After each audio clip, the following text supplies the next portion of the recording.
Isang mapagpalang araw po sa ating lahat. Welcome to my YouTube channel. This is DJ Master. So mga ka-DJ, ito na, natapos na po ang training ng ating pambansang kamao. At sa Lunes ay lilipat na siya papuntang Las Vegas, Nevada para sa kanyang laban sa darating na linggo sa July 19, 2025. At mukhang wala namang magiging problema ang ating pambansang kamao dahil ang kanyang timbang ay halos makuha niya na yung 147 pounds.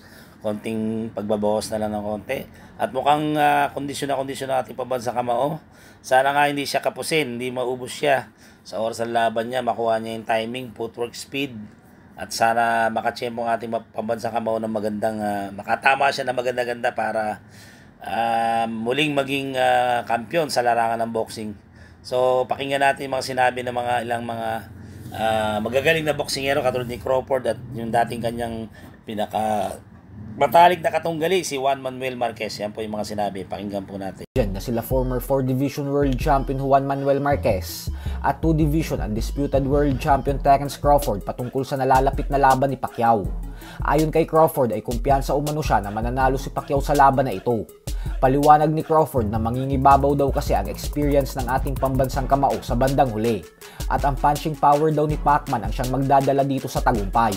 Habang si Marquez naman ay sinabing alam niya daw na napakadelikado ng laban na ito para kay Pacquiao nang dahil sa edad nitong 46 years old. Subalit malaki daw ang kanyang tiwala kay Pacquiao. Alam daw kasi nito ang kanyang ginagawa, kaya panigurado umano na makakahanap ng paraan si Pacman upang makuha ang panalo. Kaya naman ngayon pa lang umano ay sinasabi niya na sa publiko na magiging world champion ulit si Pacquiao. At katulad kay Crawford ay sinabi din ni Marquez na malaking bagay ang experience ni Pacquiao para makuha ang tagumpay. Mga ka-DJ, narinig na natin sinabi ng mga magagaling natin mga boksingero. Una si Crawford, tiwalang-tiwala siya na ang magbawagi sa uli ang ating pambansang kamao. Ganun din si Juan Manuel Marquez. Wala kanyang paniniwala na bagamat delikadong laban na to, pero sa uli ang mananalo pa rin ang ating pambansang kamao. So excited na tayong lahat. Abangan natin sa darating na linggo na ako'y nautal na. Excited tayo July 19, 2025 sa Las Vegas, Nevada.